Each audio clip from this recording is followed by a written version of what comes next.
Hi dear students, once again welcome back to our channel. In this video we are going to solve the sample question paper released by CBSE board of this year.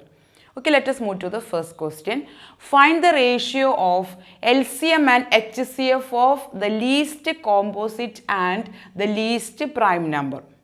We have the options. Okay, so first of all we can find out which are the numbers. Okay, that means the least composite number. One is neither a prime nor a composite, and 2 is the least prime number.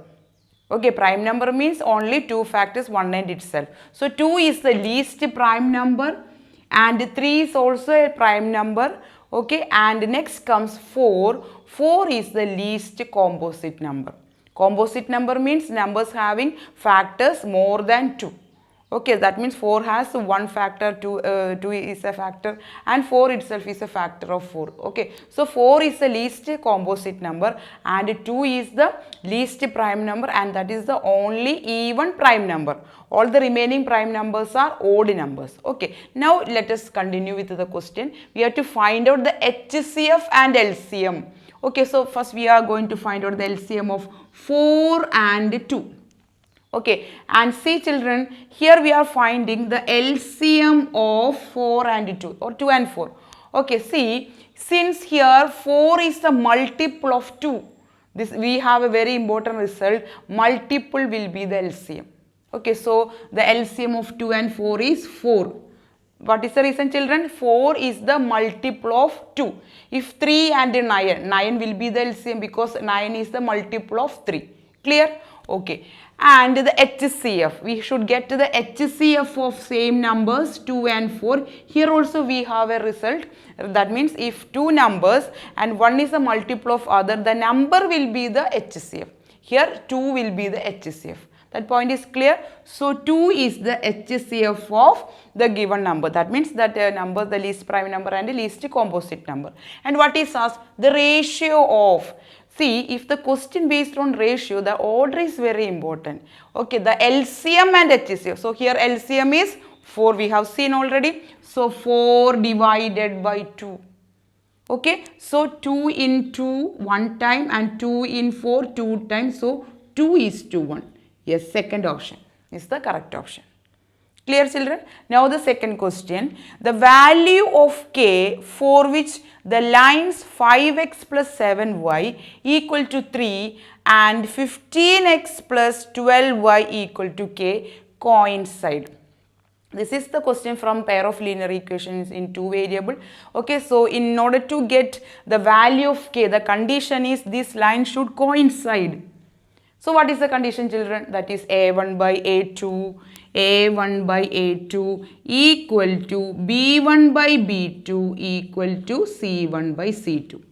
This is for the condition for two lines to be coincide. Okay, so here first line, that is, and its coefficient of x is a1. So 5 by 15 equal to, and b1 by b2, here coefficient of y is the first equation, that is b1, that is 7 divided by here 21. Okay, and the last equation, that is ratio is c1 by c2, the constant is 3 divided by k. Okay, this is the condition we got from this very important point. This is for coincident lines. Okay, so in order to get the value of k, we can take the ratio including k. Okay, either the second and third or first and third, that doesn't matter. Okay, any two ratios you can consider. Okay, and I am taking these two. So we need the value of k. So we are taking cross multiplication. Okay, so 7 into k, 7k, or you can reduce this first. 7 in 21, 1 by 3. Okay, so k into 1, k equal to, then 3 will go to RHS under multiplication. So 3 into 3, that is 9. So the value of k, okay, to satisfy this condition, okay, that is coincident, that the value of k is 9. That is the first option. It is clear children? Now the next question. Now the third question. A girl walks 200 meters towards east and then 150 meters towards north. The distance of the girl from the starting point. 4 options are given. See children, since this problem based on the direction, we can first of all draw 4 directions. Okay, that means here we have directions. Okay, north, south, west and east. Okay, and as per the question, a girl walks 200 meters towards east. East means that direction, right side. Okay, suppose she's starting from this point. Okay, 200 meters towards east. Okay, so suppose she's here now after 200 meters. Okay, so this distance is, suppose we can mark this as O. Okay, and here it is A. Okay, and the distance OA is 200 meters. Okay, this is the starting point, and after that 200 meters the direction change. Okay, she then 150 meter towards north. Okay, north means upward direction. Okay, 150 meters. Okay, suppose this is A, so this is B. Okay, the distance of the girl from the starting point. Now the girl is here at the point B. She started from this point O. So the distance is OB. See children, surely this form a right triangle.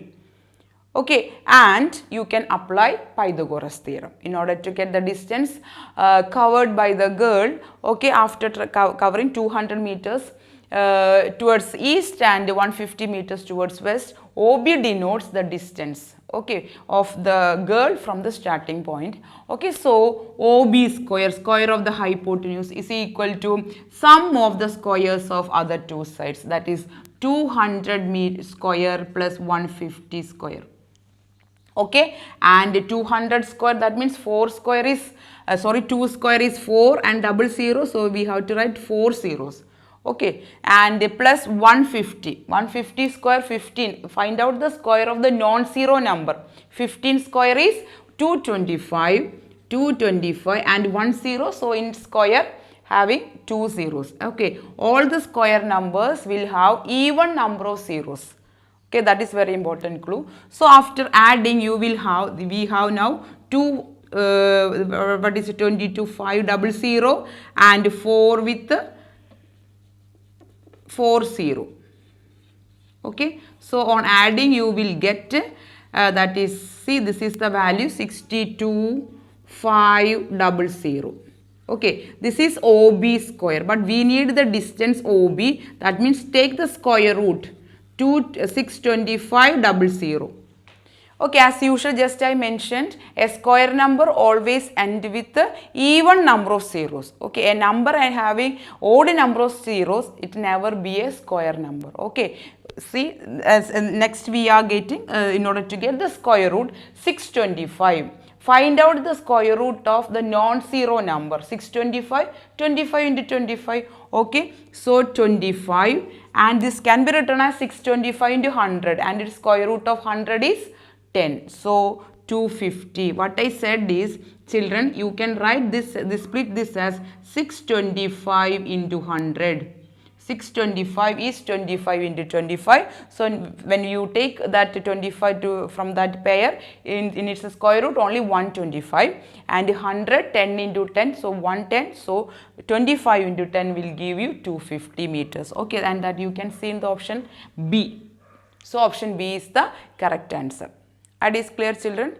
Now the next question. Now the fourth question. The length of the diagonals of a rhombus are 24 centimeter and 32 centimeter. Then the length of the altitude of the rhombus. We are given the diagonals of a rhombus. Okay, so first of all we can draw a rhombus. Okay, so you can also draw a square. Square is also a rhombus. Okay, so A, B, C, D. Okay, what is the diagonal property of the square? Okay, that the diagonals are perpendicular bisectors. Diagonals are unequal. Okay, and they bisect the other at 90 degree. That is the meaning of perpendicular bisectors. So AC is one of the diagonal. Let it be 24 centimeter. Okay, and the second diagonal will be BD, and they intersect at 90 degree, perpendicular bisectors. Okay, and the second diagonal is given as 32 centimeter. Since, as I told, it is perpendicular bisectors. Okay, so you can mark this is a meeting point. Okay, so then OD will be, the whole length BD is 32, so this will be half of it, so 16 and 16, and since AC is equal to 24 and half of 24 is OC and AO, so it will take 12 and 12. See, what is asked, children? We have to find out the altitude. What is the meaning of altitude? See, altitude is nothing but the perpendicular drawn from a vertex to its opposite, one of the side. Okay, and see, I am considering the vertex A, suppose. Okay, we should get to the altitude. Okay, don't misunderstand, this diagonal is not the altitude. By definition, it is a perpendicular line segment drawn, okay, from a vertex to its opposite side. Okay, so I am considering the vertex A and I am drawing a perpendicular towards its opposite side. That is, A is a point on AB and its opposite side is CD. Okay, so this is the perpendicular line segment. Let it be AE. Okay, so we should get to the length of AE. It is clear, children, what is asked? So how this can be solved, children? And for that we are given only the diagonals, two diagonals. Okay, but we know the area. So first of all, find out the area of the rhombus. Okay, that is, what is that? Area of the rhombus is area equal to half of product of the diagonals, D1 into D2. Let D1 and D2 are 24 and 32. Okay, and from this you can easily get its area, and also by considering this rhombus as a parallelogram. Okay, because special type of parallelogram we have learned in the smaller classes, that is rectangle is a parallelogram, rhombus is a parallelogram, and square is a parallelogram, which means you can apply all the properties as well as the formula of area of the parallelogram for calculating its area also. Okay, so in order to get this particular question, this is the procedure, children. Find out the area of this parallelogram using two formulas. Okay, that means parallelogram in the sense this rhombus is also a parallelogram, and if it is a rhombus, we know the formula of it to get the area, that is half of D1 into D2. And by considering this rhombus as a parallelogram, in that case we can equate that area from B into H, area of the parallelogram, base into height. Okay, because we should introduce this variable height, that is what is asked. Okay, rhombus, the height of the altitude of the rhombus. Okay, that is the reason why I am taking the area of this rhombus using two formulas. Okay, then you can equate, because we are finding the area of the same shape. Okay, that means the area obtained from this equation will be same as area from this base into height. That means you can equate, and from that you will get that altitude. It is clear, children? If you are simply using this formula, there is no variable, H is not there. We should get to that rhombus or altitude of the rhombus. Okay, that is why we are going to equate the area of this rhombus, same rhombus, using two different formulas. Okay, first of all by its actual formula, half of D1 into D2. Second is by considering rhombus as a parallelogram and its base into height is the area. Okay, so altitude area is equal to half into D1, that is 24 into 32. Okay, so 2 in 24, 12 times, and 32 into 12, 32 into 12, 4, 6, 2, 3, that is 384.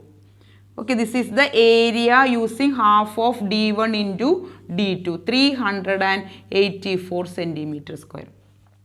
We are finding the area of the same rhombus using parallelogram formula, that is base into height, that is base means any side. Okay, that means here we have 384. Okay, so we have to find out its base first of all, and in order to get its base, how this base can be find, that means each side is base. You can treat each side, that is its base with respect to A, the vertex A, CD is the base.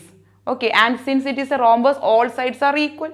Okay, so either you can consider this how to get the CD. For that you can consider the right triangle. Can we call this as right triangle?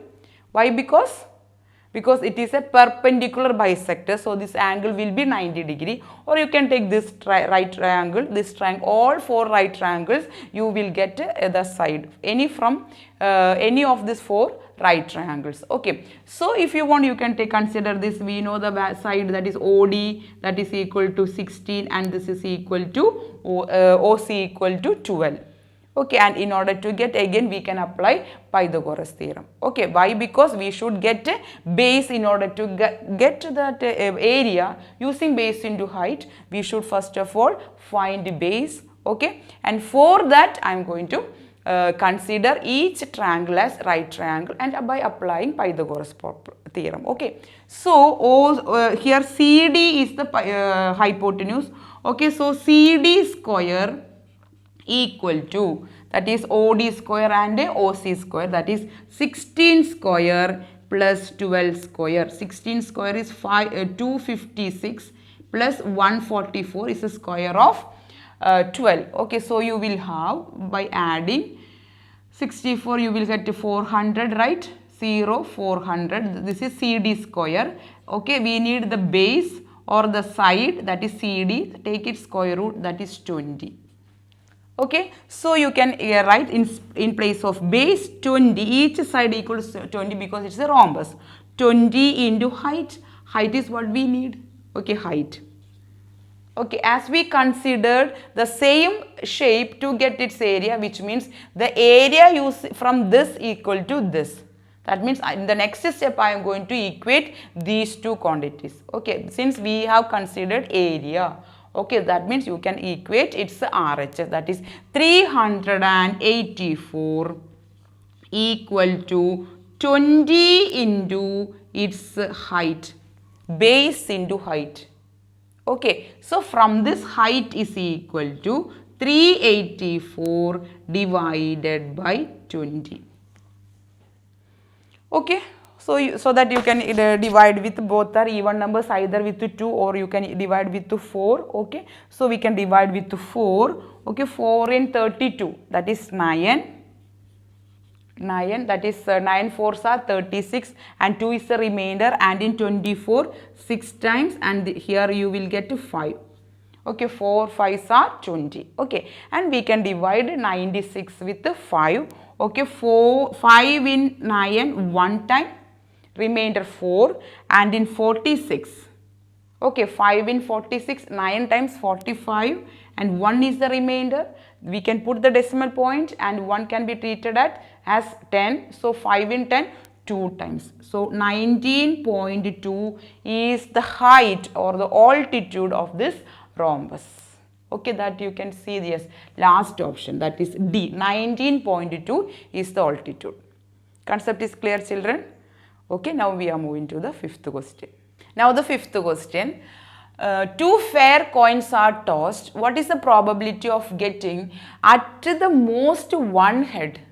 Okay, at the most one head. Okay, so first of all, children, what can be the sample space? What are the possible outcomes if we are tossing 2 fair coins? Only 2 coins, children. Sample space means set of all possible outcomes in that experiment. Okay, so being it is 2, the 2 coins in the topmost may show both may be head. Okay, so HH.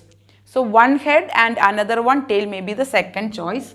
Okay, so first is head, another one is tail, and the third is first may be tail and second may be head, and in the fourth sample point may be both may show tail. Okay, so T and T. And what is asked? What is the probability of getting at the most one head? So probability of getting at most one head. Okay, one head equal to, what is the formula? Number of possible outcomes. Okay, that means the total number of outcomes will come in the denominator. So being it is 2, we have 4 comes in the denominator. 1, 2, 3 and 4. And favorable outcome. Favorable means that number should be favorable to the question. At most one head. So here 2 head. So if 2 coins showing this result, we can consider this is not the point and favorable to our question. At the most one head, but here it has 2 heads. Okay, so we can't consider as the favorable outcome. We can't count this. And one edge, one head. It is okay. At most, here only one head. Maximum one head. Okay. And here also we can consider, we can count this as favorable outcome. That is TH only one. And we have to consider this also, children. Maximum 1. So 1 illengilum kuഴപ്പമില്ല. Okay. So both the tail also you can consider. That means here you can consider 1, 2, 3 sample points. So the number of favorable outcome is 3/4. Okay. So 3/4. Yes, first option. Okay. So this is all about this video. The remaining problems we will solve in the coming videos. So thank you children. Thank you for watching and supporting my channel. Thank you all.